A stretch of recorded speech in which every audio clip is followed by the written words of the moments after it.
Welcome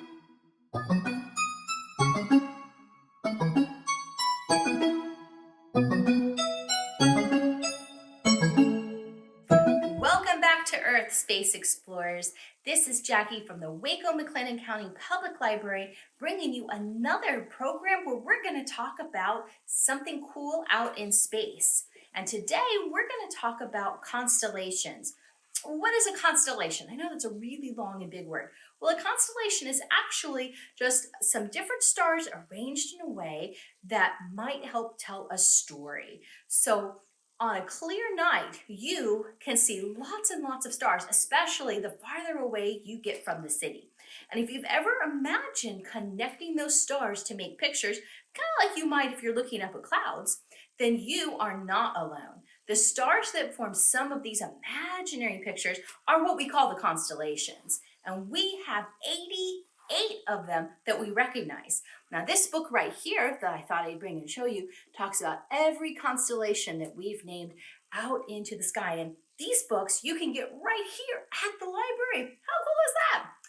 Anyway, but back in the past, people used stars and constellations to help guide them along their way or even navigate the ocean, all before we had maps and compasses and GPS and all that cool stuff that we can use today. Now, we don't really need to rely on the stars now to help figure out where we are, where we're going, but constellations remind us of all those stories that people created long ago to help explain things. So today we're going to talk about some of the more famous ones, or something you might even be able to pick out in the sky yourself at night. Now, many of you may have heard about the Big Dipper and the Little Dipper. And the Big Dipper's name is actually Ursa Major. The Little Dipper is Ursa Minor. Now, Ursa actually means bear. So this is kind of like Big Bear and Little Bear. Now, kind of like a mommy bear and a baby bear. And in fact, that's kind of where the idea for the story came from. A long, long time ago in Greek mythology, there was a head god, and his name was Zeus. And he actually fell in love with this woman named Callisto. Well, his wife Hera got a little angry about that. So in order to protect her, Zeus flung Callisto up into the sky after she had gotten turned into a bear. So that's where we get the idea here of the Big Dipper.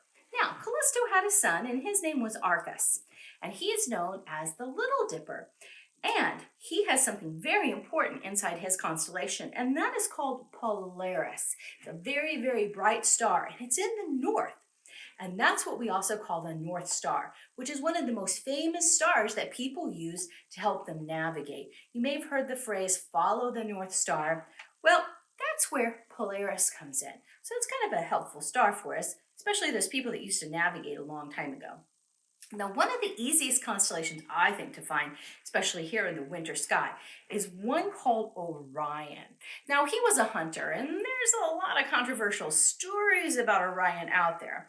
But one actually says that Zeus, just like he did with Callisto, flung Orion up into the sky to honor him. Well, whether he deserved the honor or not, we're not really sure. That's debatable. However, he was a hunter.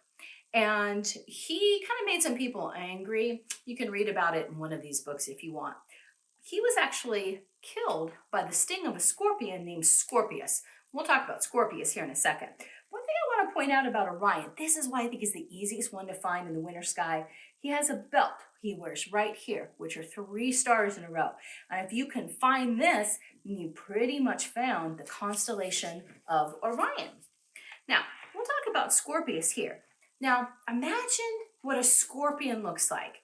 You know, he has his little body like this, and then that long stinging tail. Well, take a look at the cluster of stars here. Doesn't that look exactly like a scorpion? In fact, Scorpius, or the constellation Scorpio, looks pretty much exactly like the animal that it was named after. So that was something kind of cool about that constellation. Now, making your own constellations so you can enjoy these at home. I was able to find online this really, really cool cutout. So we will thank Red Ted Art for opening up the copyright so that we can share this. And if you'd like, we have a link for this that is going to be posted that you can print this out on your own to make your own constellation box.